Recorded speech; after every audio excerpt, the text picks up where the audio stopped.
Kaplan. If we no longer, was that Fanny through her Ouija board? If we no longer sacrifice rams on the altar, Eliezer ben Anias was our unintended theologian. If we are in American shtetl rather than European, if we're in American suburbs rather than European shtetls, Louis de San Angel was our accidental realtor. If we were spared the disappointment of Dr. Zhivago, or Russia itself having a happy ending, Fanny Kaplan was the unwitting editor. If only to blame them, Eliezer, Louise, and Fanny are entitled to an introduction and a few more details. That will be my gleeful privilege. Let's start. Our inadvertent theologian, Eliezer ben Anias. Yes? Are you sharing your screen? No one can see me? No. Oh, well, then back to the drawing board. Hold on. Okay. You have to go to share your screen and then bring it up. I'm sorry. We will start. You see, I thought you said, okay, my mistake. I'm trying. Demare. I can see you. Vanessa, I can see him. Hold on. I can see him too. No, I know you can see me. I know you can see me. You see the screen. Right. He's trying to share a slide. I'm trying to I have a wonderful slideshow. He has a right. Yes, So, and I can't seem to share it with you. So why don't you all come over? go to the green thing at the bottom. I'm trying to. And you're the co-host. Okay, hold the green thing on the bottom. I honestly can't find it. I'm trying to. You're in PowerPoint. You want to be in Zoom. I'm trying to get into Zoom. Right. Well, you're in Zoom because we can hear you. And I am trying to.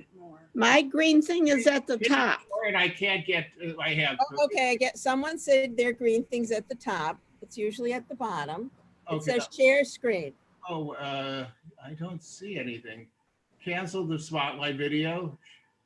No. On the right at the top. It's not always, it's usually at the bottom, in the middle. Wait, more. Okay. No, that's renamed. Hi, this is Karen. Right. You have to move your mouse around to get that bar to pop up. Got it. You have it. Okay. Do you see the share screen? There you go. Woo! And we have it. Okay. Now we're going to have to. Yes. Now we're good. All right. Now, wasn't that fun? I hope you're all going to blame Vanessa for trusting me. Yes. Anyway, let's go back to I've already given you the introduction, the Jewish Hall of Fame. And here's our inadvertent guest, our inadvertent theologian, Eliezer ben Anias. Yes, anyone under 40 won't recognize him, but this is my approximation of what the man looked like. I'll explain that later. Now,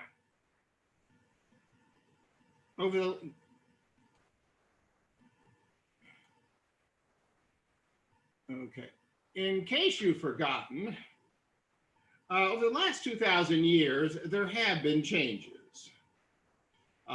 That's not Macomb on the left, and that's not our usual Oneg on the right.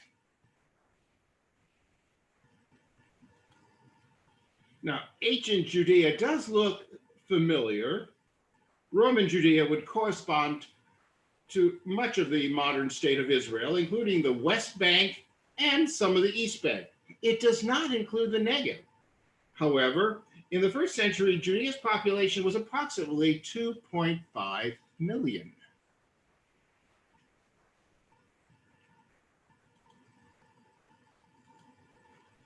Welcome to the Roman Empire. Within the Roman Empire itself, the Jewish population was perhaps 7 million, most within the Eastern Mediterranean, as you can imagine. Syria, Asia Minor, Egypt. Rome did have a synagogue, however. It could have been, as much as 20% of the Eastern Mediterranean's population. And roughly 6 of the total population of the Roman Empire itself. Judea became a protectorate, a Roman protectorate in 63 BC. Two quarreling Jewish princes of the Ashmonean house asked the nearby Roman army in Syria to settle their dispute. The commander, Pompey, did decide in Rome's favor, and for his honorarium, he sacked the temple treasury.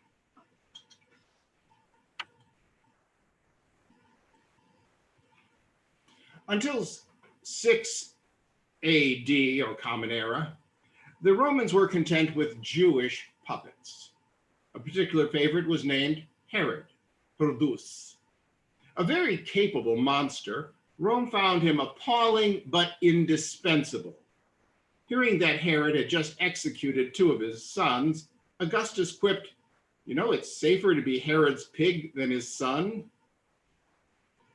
And Herod did have 5 more sons, one of the benefits of having 9 wives. We hadn't caught up with monogamy at the time. Whatever Herod's parental failings, Rome could depend on him. Herod controlled his subjects, offering munificent buildings, such as the rebuilt temple, and ruthless terror. We actually have no idea how he looked. That nasty Jewish boy did defer to the law against graven images. However, his reputation never failed to inspire the imagination of artists. There's a Renaissance portrait of him. After Herod, central Judea was ruled by a series of governors, none of whom were too thrilled to be there. And if they had been well connected, they could have avoided it.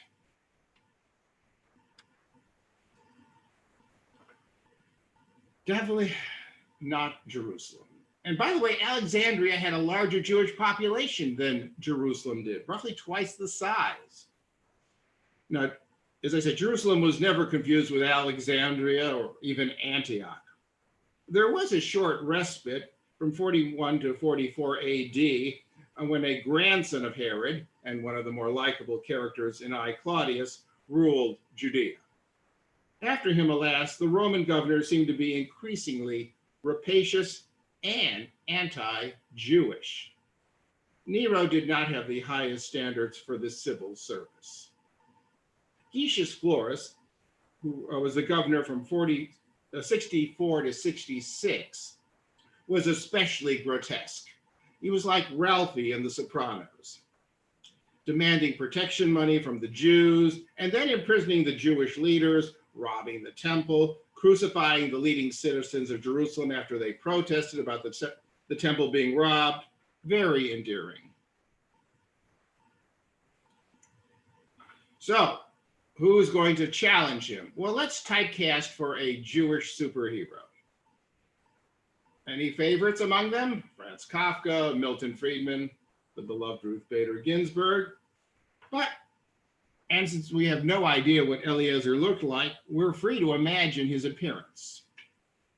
Again, no graven images, therefore no idea of how he actually looked. But I've chosen Emanuel Goldenberg, alias to the studios, Edward G. Robinson.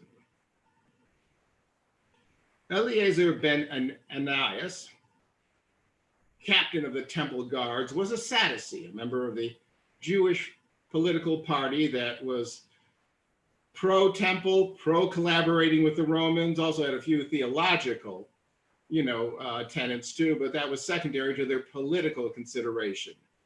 They'd probably be the equivalent of today of Jewish Republicans. Anyway, Eliezer was the son of a high priest himself, not exactly what you would expect to be a militant. But he was. See here, Nero, you're all washed up in this town.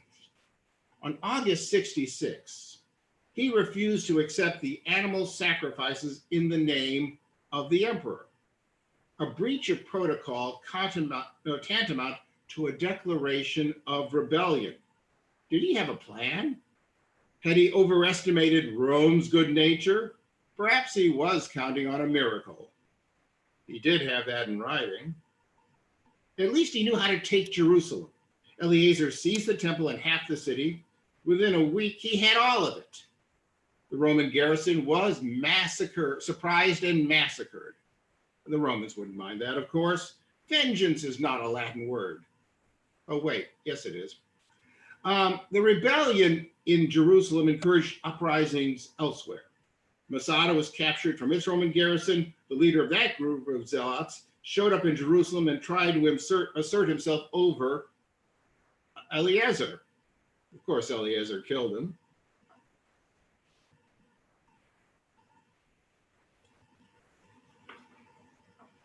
Now you had the Jewish zealots fighting among themselves, a situation that would continue through the rebellion.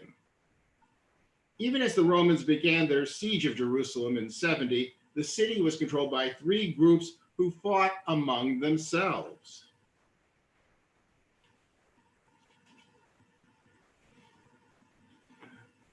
Those good-natured Romans. A governor of Syria marched with a legion to retake the city. He failed and lost half of his men in the effort.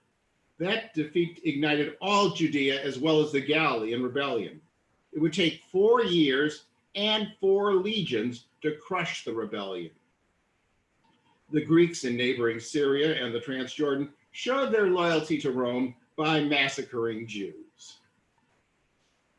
If Eleazar was counting on sympathetic neighbors, he was definitely wrong. Now, Eleazar himself disappears from history. We don't know what happened to him. He was assigned actually command of the Negev. Josephus only tells us, about that. He ceded Jerusalem to the others. So he probably got outmaneuvered in political councils, but they didn't want to kill him. So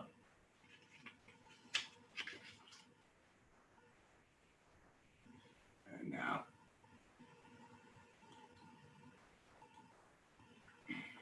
belated nostalgia for Herod.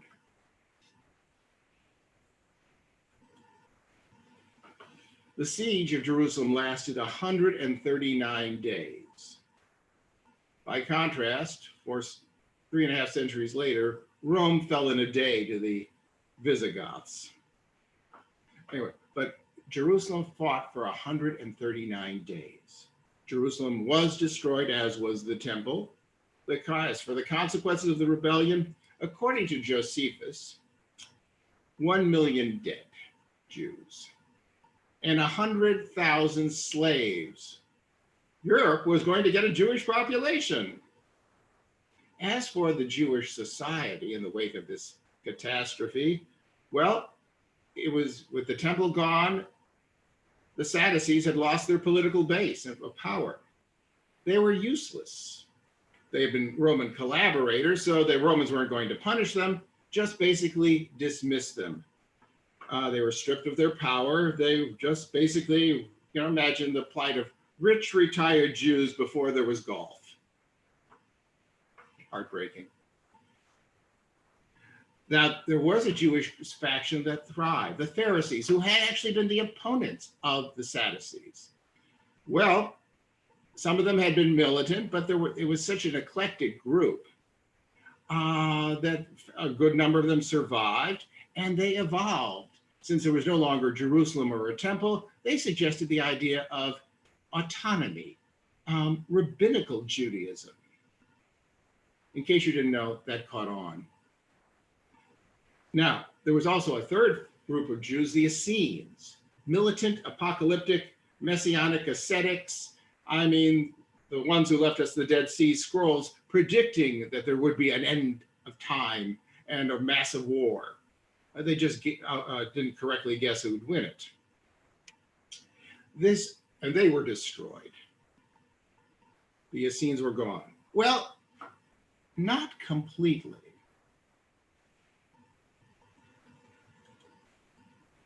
One Essene sect did have a resurrection, but it did survive, redirect its orientation. Its leadership in Jerusalem was either dead or exiled, but the schismatic within the cult moved it to a pro-Hellenistic creed. Now, for instance, there would be art. Here's examples of it. They decided that their Messiah would look initially more like Apollo Belvedere. On the left, you see one of the earliest examples of, dare I say, in case you haven't guessed, Christian art. The Good Shepherd looks remarkably like the Apollo Belvedere, a Hellenized Messiah. And as of course, within our own time, we see the blue-eyed Jesus, which blue eyes being actually a far greater miracle in that part of the world than virgin birth. But Jeffrey Hunter as the Viking of Kings.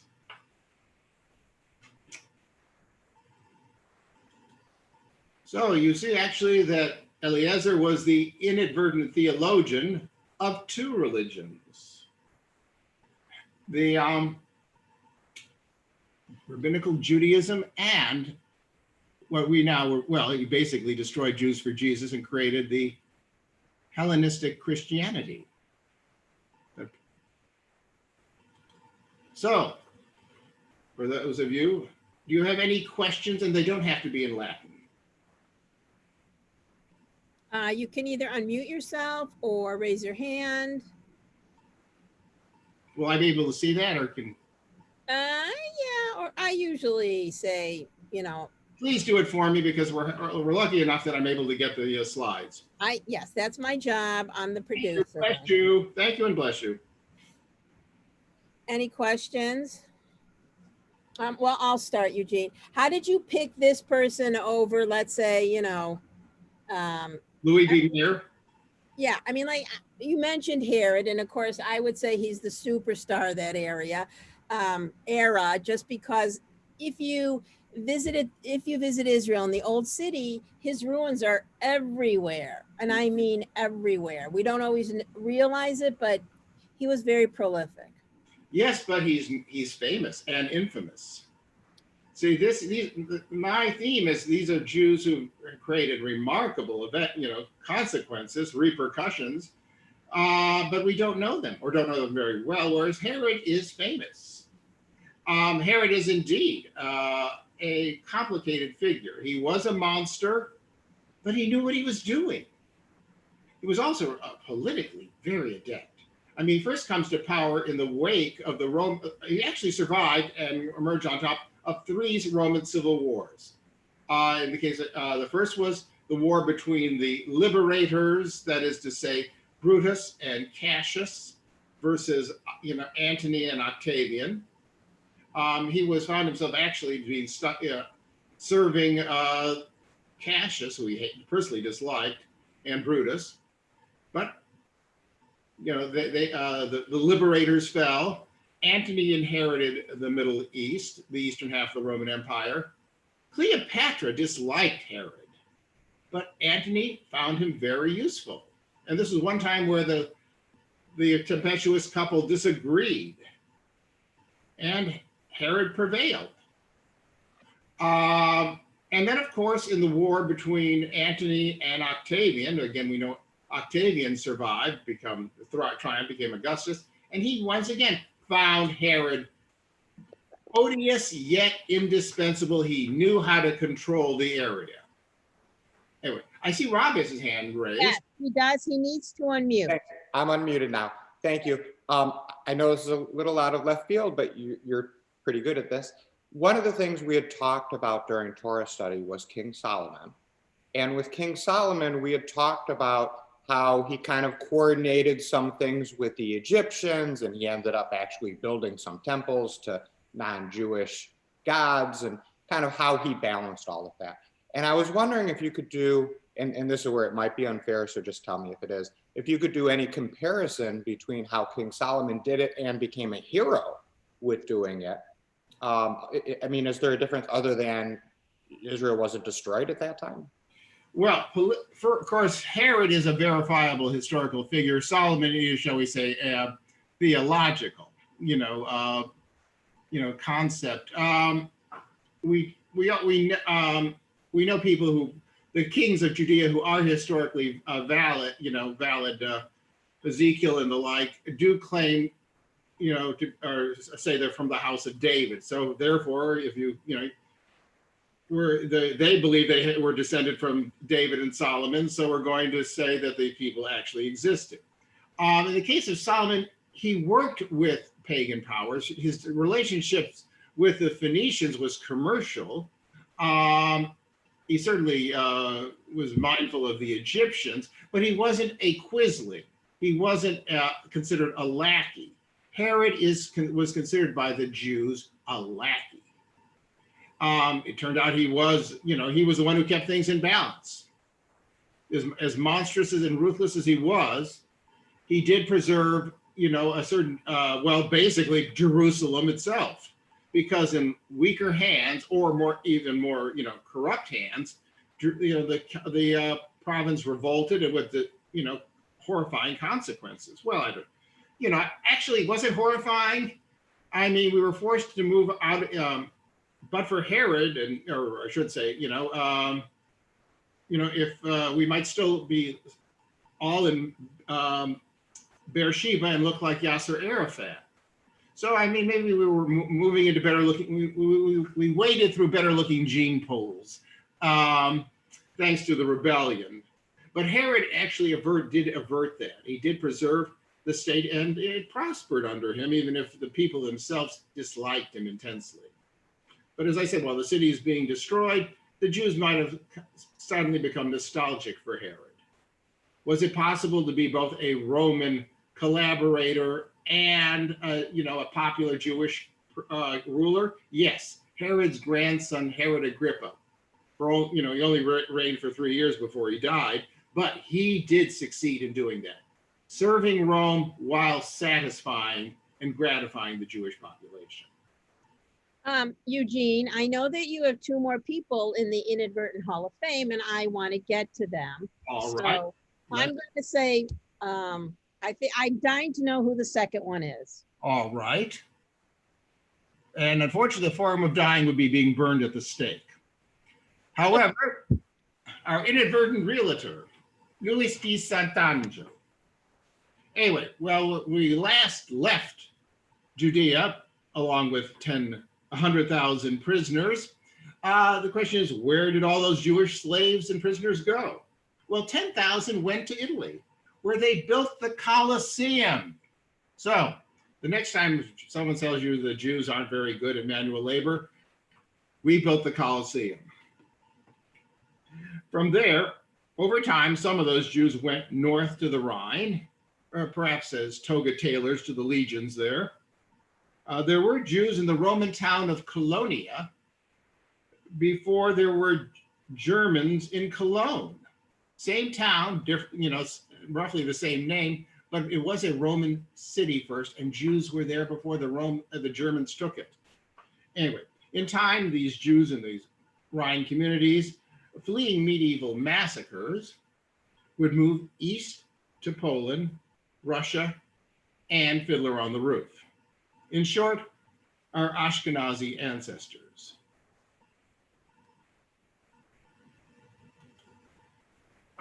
Oh, sorry. Anyway, here's the map, and you can see where did all those Jewish slaves go. Now, Spain also had a Jewish population and an obsession. The Church Council of Elvira in 306 condemned Christians for socializing with Jews. Now, this was at a time when Christians were still being served as entrees to the lions at the amphitheater. But this persecuted religion still found time to persecute Jews. By the way, you'll notice the quality of medieval art. That's why they called it the Dark Ages. But Christianity would soon be legal and then the official religion of Spain. The church actually ruled domestically. The church councils were in effect the equivalent of the governing assembly. The kings basically delegated the work, to the people who could read, bishops, priests, and they made the laws. And a lot of those laws were against the Jews. Like, for instance, the Third Council of Toledo in 589 forbids intermarriage to Jews. Any children from such marriages must be raised as Christians. The 12th Council more persecution laws. The 17th Council in 694 actually ordered the enslavement of Jews. What can we deduce? Why were we such an obsession with the Spanish church? Well, by contrast, in England at roughly this time, the Synod of Whitby met in 664, very significant as far as ecclesiastical history, and yet it never mentions Jews. Probably for the same reason it never discussed giraffes or helicopters. There were no Jews in 7th century England. So apparently, we were very prominent in Spain.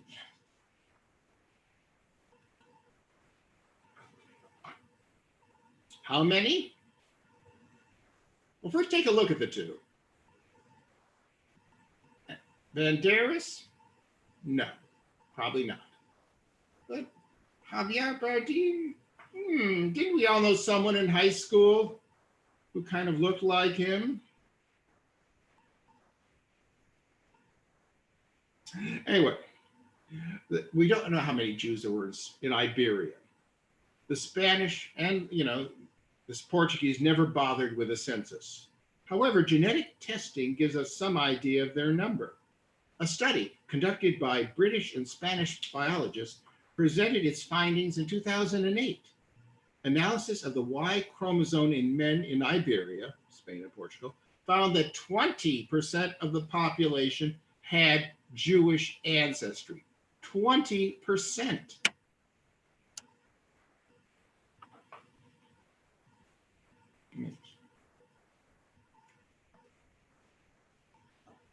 And in the 8th century, there was a new addition to the Iberian gene pool. Hello, we are here to bring tolerance, algebra, and Aristotle to Iberia. The Moors. So this is what a golden age looks like. Cordoba had a population of 1 million people when London had a population of about 10,000. Largest city in Europe. The only city that would rival it within the Christian culture would be Constantinople, with at its height 500,000 people. Cordoba.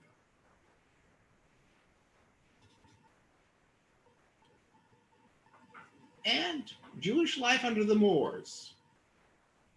I think most of us would agree it's nicer to be taxed than massacred. Of course, Ayn Rand and libertarians would disagree.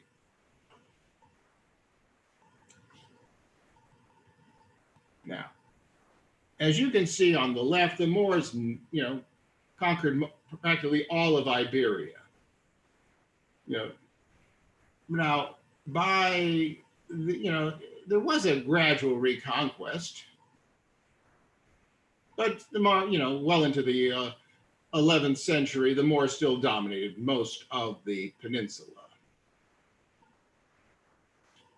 It's a reconquest, but nothing significant. However, by 1265, only Granada is left. Andalusia, as it was called. Now it's too late to worry.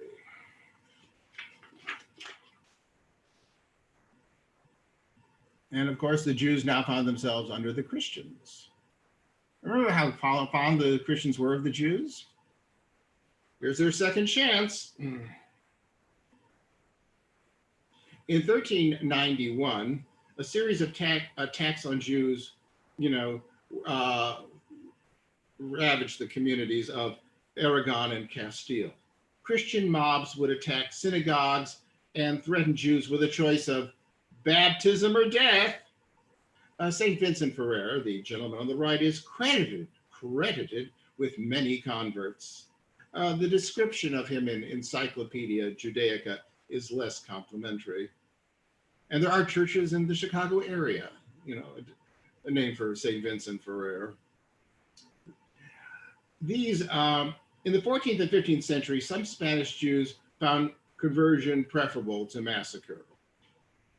these conversos initially found no social restrictions on them.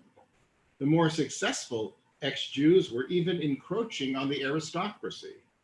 A threadbare grandee could be quite ecumenical about marrying the heiress of the nouveau riche, nouveau Catholic, or order.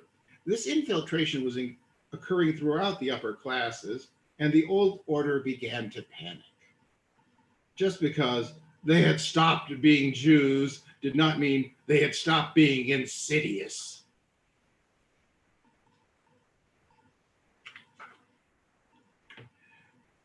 In many cases, their Catholicism was dubious. Most were superficial Christians. Many remained secret Jews. However, reverting to Judaism was heresy, and the conversos' enemies at court and within the church demanded investigation of these secret Jews.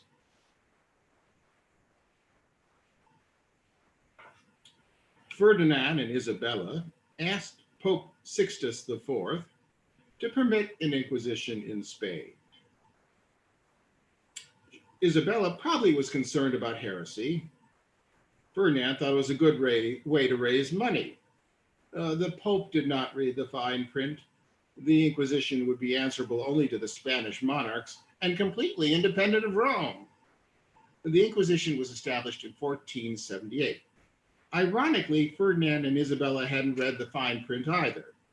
The Spanish Inquisition was largely independent of them too.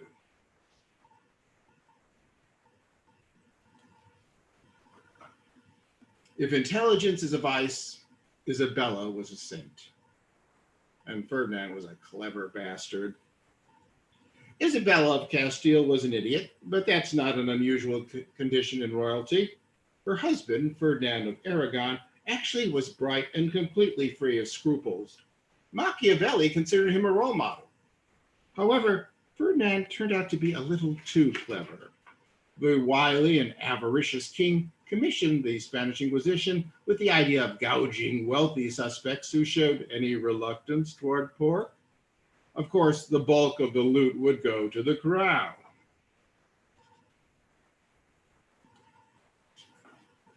But you can be too clever. The Inquisition, however, was not content to be Ferdinand's pickpocket. It was going to save Spain from tolerance, innovation, and whatever else reeked of heresy. To his dismay, Ferdinand could not control the Holy Office's pyromania.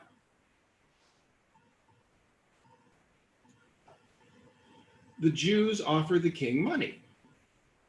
Torquemada, the fiend to your right, politically and physically, compared the offer of money to the 30 pieces of silver to betray Christ. Ferdinand capitulated. In 1492, a most memorable year, a pious Isabella and an intimidated Ferdinand expelled the Jews from Spain. Ferdinand did attempt to convert the Jews by seizing the property of anyone who wouldn't convert. Well, as long as you're leaving Spain, you're not taking anything with you. To avoid the seizures, some Jewish families would select a designated convert who would acquire all of his Jewish relatives' property and presumably find ways to subsidize the exiled king. That is Torquemada to your right. Now, by the way, Isabella inadvertently expelled her physician. The Jewish population of Spain was approximately 250,000 people out of a total of 6 million. The Jews of Castile, approximately 100,000 of them fled to Portugal, which at the time was granting permission for them to settle there. Now, 5 years later, it actually didn't even give them the offer of expulsion or conversion. It just said you're all going to become Catholics, but you've got 30 years to do it. That was the Portuguese way of doing it. Anyway, of the Jews who chose to leave Spain, 50,000 migrated by sea to North Africa, Italy, and Turkey. The remainder, about a quarter of Iberia's Jewish population, or Spain's Jewish population, converted.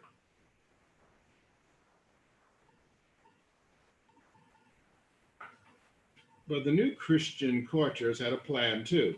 Ferdinand had long found the new Christians to be useful and elevated them to high positions in his court. His finance minister was Luis de Sant'Angelo. Sant'Angelo, how is that name for Christian overkill? Anyway, Sant'Angelo knew he was a target of the Inquisition. One of his cousins had been executed. Sant'Angelo was familiar with an itinerant navigator who was convinced of a quick Western route to the Orient. If he were right, Spain would make a fortune. In case you're wondering, there was about a 1,400% profit in spices. Not bad, eh? So,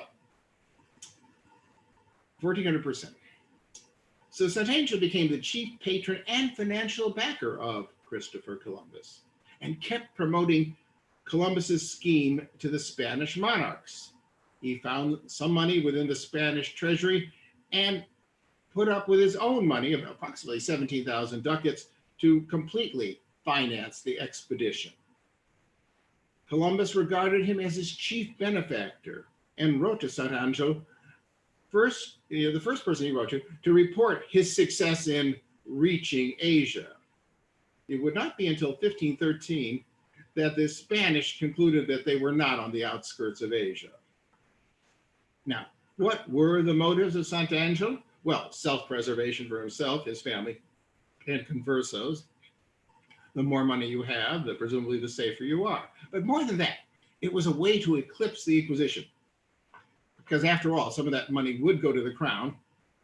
And if you could give more money to the crown, then the Inquisition was extracting in fees, and fines, then you would get, shall we say, Ferdinand's favor. In fact, an enriched, even engorged Ferdinand might even relent on the expulsion. Jews had been expelled from other countries and the kings eventually relented. That happened all the time in France, But in Spain, they were thought, Ferdinand's greedy. He constantly needs money. He was fighting wars in Italy. That was what everyone did. And if you gave him this fortune from the spice trade, and then said, oh, by the way, would you consider revoking the expulsion notice, or at least curbing the Inquisition on us new Christians? Ferdinand probably would have been very sympathetic. Alas, Columbus did not find a short passage to India and its spices. Now, Sant'Angelo died in 1498, but at least Ferdinand intervened and quashed any further Inquisition proceedings against Sant'Angelo and his family. Now, Spain would eventually become rich from Columbus's discoveries, but it was too, starting with 1519 and the Aztecs and 1530s and the Incas, but that was too late to outbid the Spanish Inquisition. Yet, Sant'Angelo had financed a refuge from future Inquisitions and persecutions. Our inadvertent realtor, Luis de Sant'Angelo. Once again, any questions, and please, they really don't have to be in Spanish. Bob Benton had a quick question. Where does Moses Maimonides fit into the Jewish population of Spain? He was just one person, Bob. You're talking about Maimonides was there, lived at the height of, not the height, but he was there during, the Moors still dominated Spain in the end of the 12th century. Now, he was there at a time when the great emirate had fragmented into much smaller emirates. And there was also a wave of religious fanatics, Muslim religious fanatics coming in from North Africa. And so these people were not tolerant the way the Moors originally had been. So these Berber bigots did start persecuting Jews. Maimonides was intimidated, eventually fled to Egypt, which was under a far more tolerant, very tolerant rule of the famous Saladin, and became the personal physician of Saladin. But Maimonides is, we're talking about basically the second half of the 12th century. And he was Spanish, but you know, he died in Egypt. You know, he had a, so that, you know, that's his story. He had more problems with the Muslim persecution, the rare Muslims persecutions, and didn't have to actually face Catholic persecution. I know we have to get on to our third person. I am going to put in the chat 3 fiction books that we've read in my book group. Gateway to the Moon by Mary Morris, Day of Atonement by David List, By Fire, by Water by Mitchell James Kaplan. And these are all about some of the Inquisition. The Inquisition also went to Portugal, and when you put up a picture of Torquemada, you have to read these fiction books too. The horror, they're not easy to read because of it's fiction, but it's based on absolutely what happened during this Inquisition. All right. The Inquisition reached the New World too. Jews, or were burned alive in Mexico. Yeah, and Gateway to the Moon actually takes place part of the time in New Mexico. So it's fascinating. I think though, Eugene, we must get on to number 3. All right.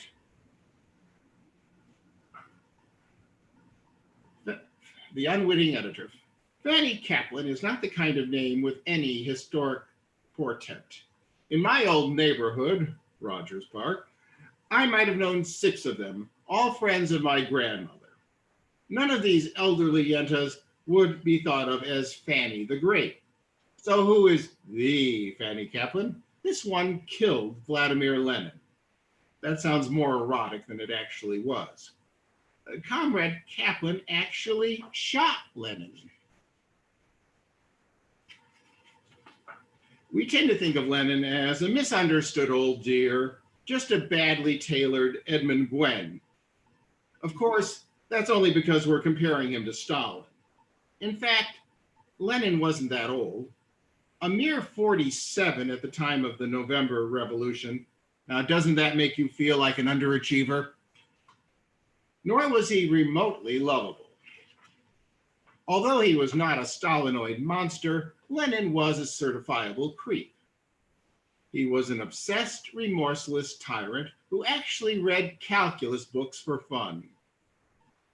Would you be any less dead if Lenin shot you for the sake of dialectic materialism than if Stalin shot you because it was his hobby?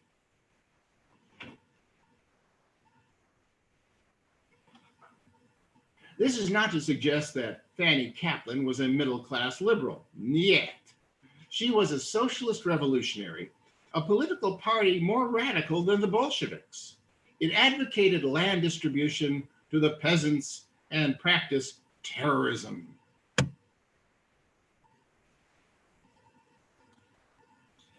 The socialist revolutionaries, let's be informal and call them the SR, had been in the forefront of resistance to the Tsar when the Bolsheviks were debating dialectic materialism and playing chess.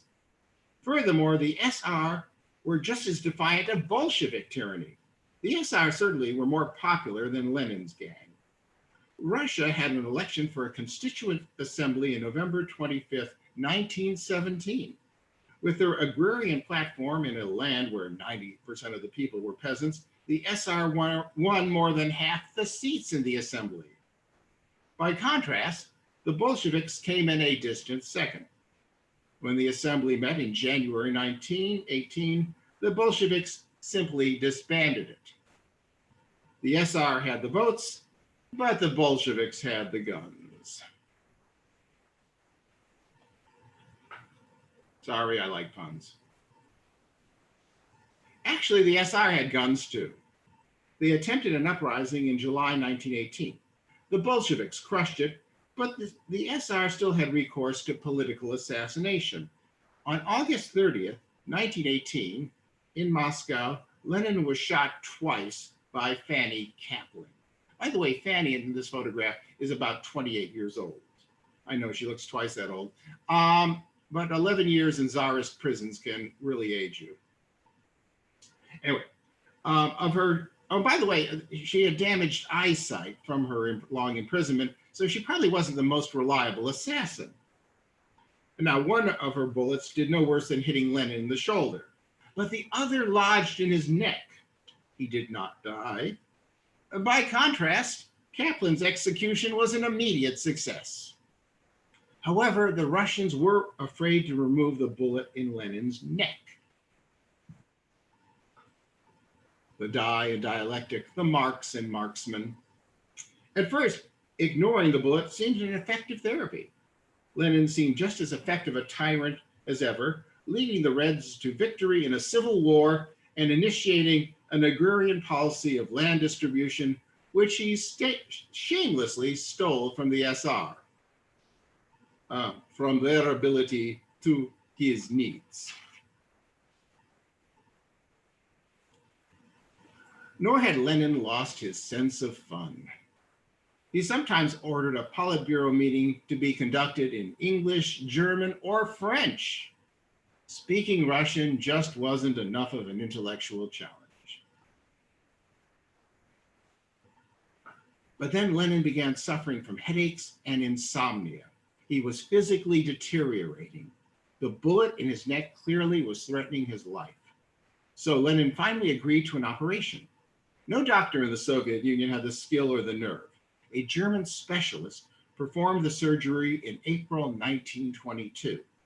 The bullet was successfully extracted, and Lenin no longer had headaches and insomnia. However, there may have been one side effect. He had a stroke in May. He seemed to have recovered from it, but then a second stroke in December left him partially paralyzed. In March 1923, a third stroke left him mute and bedridden. He died in January 1924. So, Fanny Kaplan killed Lenin, even if it took him 5 years to realize it.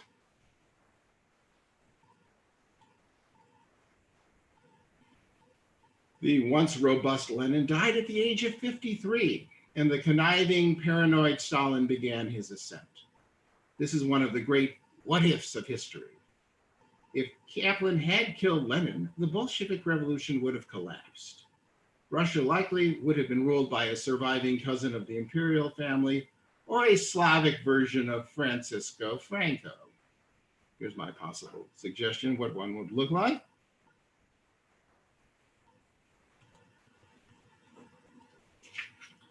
If Kaplan had not tried to kill Lenin, he might have lived another 20 years.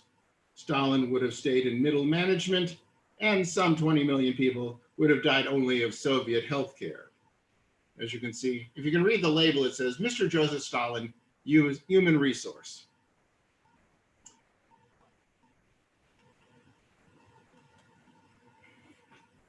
But either way, Russia would hate her.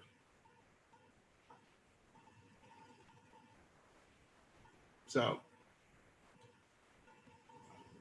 how's your Slavic, folks? Or how's your Cyrillic? That's Vosporasi, which is Russian for questions. Eugene, I've never heard that story, and it is always fascinating to think, what if? How did she get so close to him that she could shoot him? In a way, no one thought it would happen. No. I mean, it was like, they just didn't really conceive of it, which is funny because the Socialist Revolutionary were famous for assassinations. They had killed Tsarist officials. They only prior to just short of time, they had killed the head of the Russian secret police in Petrograd, just about a week earlier. By the way, his name was Moishe Uritsky.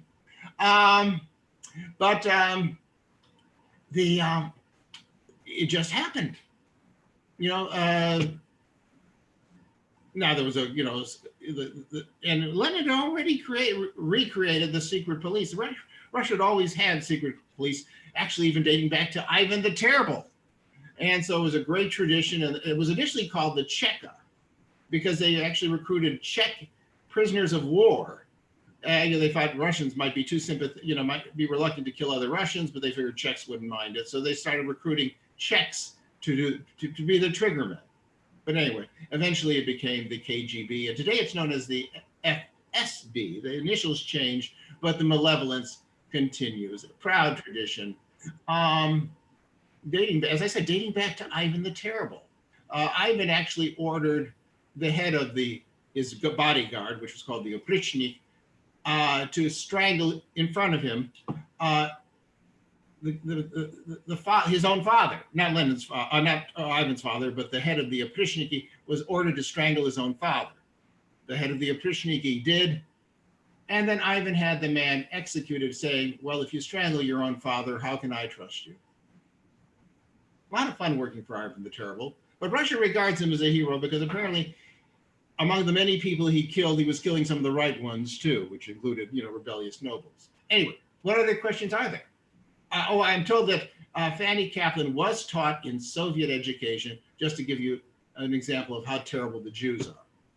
It didn't matter that most of that within the Politburo itself and the Presidium, you could have easily found a minion. There were a good number of Jews. Nasty Jewish boys, but still. When Edward G. Robinson encountered Leon Trotsky when he was exiled in Mexico. Now, what would a Romanian-born American actor, how would he converse with a Ukrainian, born exile in Russia? Well, they did have a language in common. They both were fluent in Yiddish. God. Ukrainian Yiddish would be a little different than Romanian Yiddish, but that's how Edward G. Robinson conversed with Leon Trotsky. Anyway. Wow. So interesting. Unless you have any other pictures, Eugene, you can stop sharing, and then we can see everybody's face. Does anyone have any other questions for us? I don't see anybody. I actually. Attractive old man. Let's continue. All right, go ahead. I have a question. So the family of, I'm not going to say it right, Louis, the patron, did anyone ever go back to Judaism? I know you call them the New Christians, but can you trace anyone break off and return to Judaism? I tried looking that up. I could not find anyone who could do so. Now, there were cases where they did. I mean, it's interesting. Portugal was more lax, and because of many of these conversos, sometimes they could go to Italy. Southern Italy was also ruled by Aragon.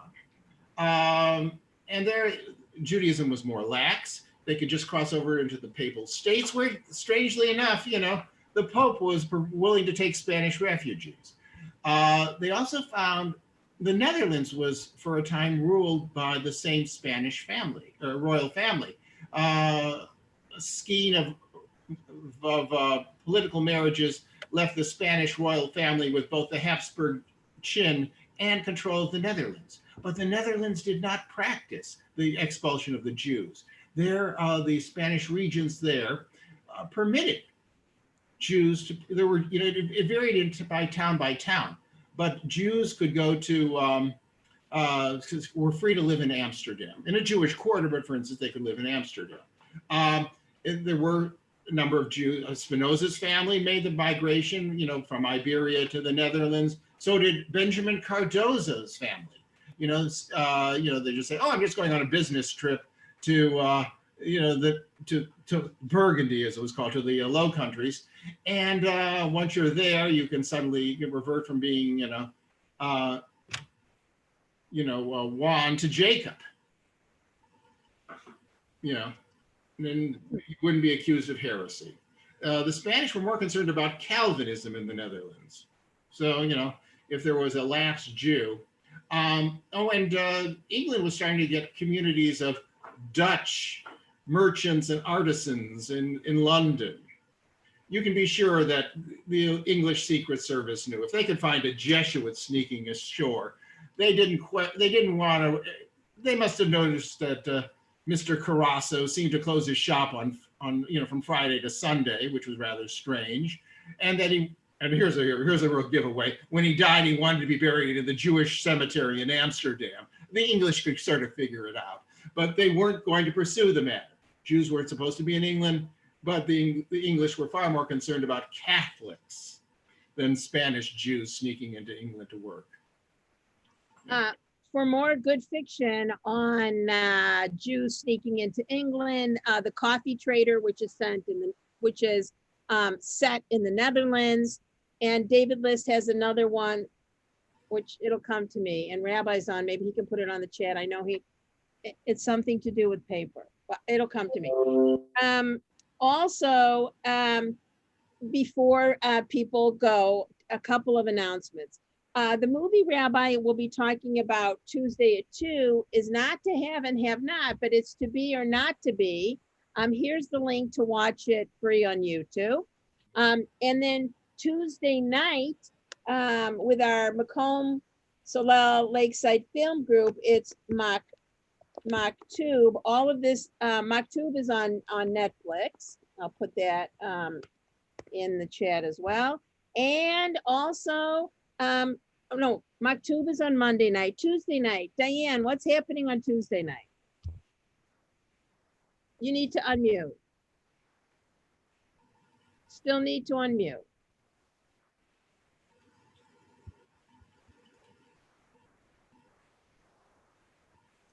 Okay, sorry about that. Okay. Having a little problem. Okay, I'd like everyone to join us Tuesday night, join Tikkun Olam. We are going to have our town hall meeting, which will feature national, local, and our youth and congregational members who will celebrate it'll be a celebration of our civic engagement campaign. And then we're going to talk about what all of us together can do to bring justice back to our world. So please join us Tuesday night to hear opportunities to get involved. Thank you. Thank you, Diane. So Monday you have Rabbi Evan. Tuesday you have Rabbi Ike. Monday night you have another movie. Tuesday night you have civic engagement. Look for your Macomb at home. If you need links for any of these, please email me. Eugene, any wrap-ups for us? You're getting a lot of good lectures here in the chat. I do want to point out that half the cast of Have and Have Not is Jewish, including the young ingenue who was introduced in that film, Lauren Bacall, but Betty Persky to her family, and she would be the first to admit. But in any case, I want to thank you for your indulgence. It's so much better than my just having to wander out in the storm and cost people with these historical facts. If you'd like to hear more of Eugene's historical facts in the chat, please come to Torah study every Saturday morning, where he at least makes me laugh once or twice out loud. And the name of the book, thank you, Celan, is The White Paper. No, wait, I just looked it up. That's not it. It's a Conspiracy of Paper. Thank you. A Conspiracy of Paper by David List. Right. So many of these in our library, if you put on your mask and come on in. Right. Thanks. I couldn't think of it. All right, Eugene, you were fantastic. The slides, good. Everything good. Thank you. Thank you, Eugene. That was wonderful. Thanks, Eugene. Thank you, Eugene. Thank you. Thank you. Everybody, please stay safe. Wear your mask. Wash your hands. You got it. Thank you. You're the best, Eugene. Thank you. Bye. Bye-bye. Bye-bye. Paul.